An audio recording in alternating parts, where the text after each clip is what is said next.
me shift gears and let's talk about kind of what's going on in the world.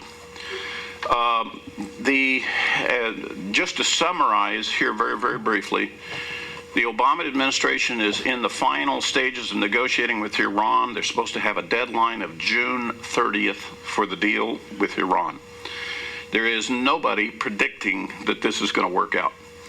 The only question is whether or not there will be another extension or delay, and nobody wants to see that happen. If there's not an extension or delay, it looks like the thing is going to die on the vine, which, by the way, from the standpoint of Israel, is a good thing. However, it's thrust the problem of Iran and what to do with Iran right back on the lap of Israel. This last week, and they're not making too much of it in the American press, but in Israel they definitely are.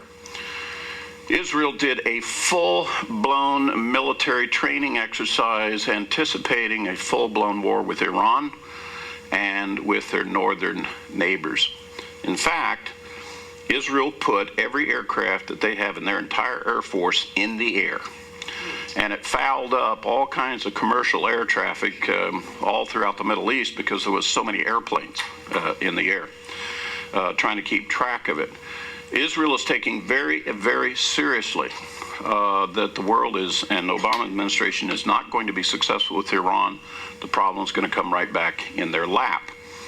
To the extent that they actually ran this last week 2 full-blown air raid sirens and tested all of the civilians on how to get to emergency shelters and things like that. They also have gone in and checked all of their civil infrastructure, testing to make sure they can keep water service, electrical service, and all of those other infrastructure things in the nation, because the anticipation is that, and this is the commentary that's coming out of Israel, that when the war does break out, they will have to probably evacuate approximately 1.2 million people in the northern regions of Israel, because the northern part of Israel is going to get massively hit. And it comes from all the missiles and rockets that will be coming out of the north, plus Iran. As you know, in Syria with ISIS is becoming so strong that even Assad and Syria is about to lose everything. In fact, there is some speculation that Iran is going to have to step in to save President Assad in Syria, and for them to step in to do it, that Iran may have to send as much as 2 full combat divisions. Now, let me explain to you. Mostly when they move military forces, it's brigades. They're talking about moving 2 divisions in. Israel has already told Iran, you cannot put that many military forces into it because we would perceive that as a direct threat to Israel. ISIS is getting stronger and stronger and stronger, and despite what you hear from the Western press and from the Obama administration, they are definitely winning in the Middle East. They are on the border of Israel. They're about to wipe out Syria. They are threatening Jordan, besides Baghdad. And they just continue to get stronger and stronger and stronger. Here's some of the reasons why. All of the former generals that used to work for Saddam Hussein in Iraq, all of the military commanders that used to be in the Iraqi army, they've all joined ISIS.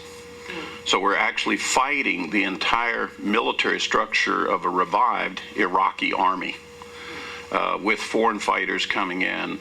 There is so much collusion going on over in the Middle East with ISIS and things that people just don't want to know the truth about. Turkey's involvement with them, the United States' involvement with them, and Hezbollah has been fighting the ISIS people from the Lebanon side going over to help Assad, and the Hezbollah people are getting their tails kicked by these guys. These guys have gotten mean and very serious. If you saw a recent press report, ISIS people are announcing the captured weapons and equipment, military equipment that they got from Iraqi army that was supplied by the U.S. So they've got Humvees, tanks, and howitzers and artillery guns and some very serious military hardware. And they know how to use it because they have a command structure that comes from the former generals that used to be under Saddam Hussein. So it's a professional army that's having its way in that part of the world. And it's very threatening to Israel. So the dynamics in the Middle East are not at all calming down. The one thing that is different from all of the previous times that we've ever examined the Middle East is that it's very clear that the president has completely pulled off of the table the possibility of any U.S. military forces becoming involved with any of it. He is like hands off of the Middle East and just going to let the dice roll whichever way they go. And so the situation is getting really weird and completely changing from what it's been before.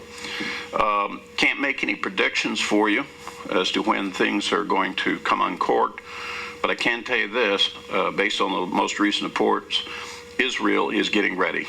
Fully dramatic, spending money, getting the training done, and so forth.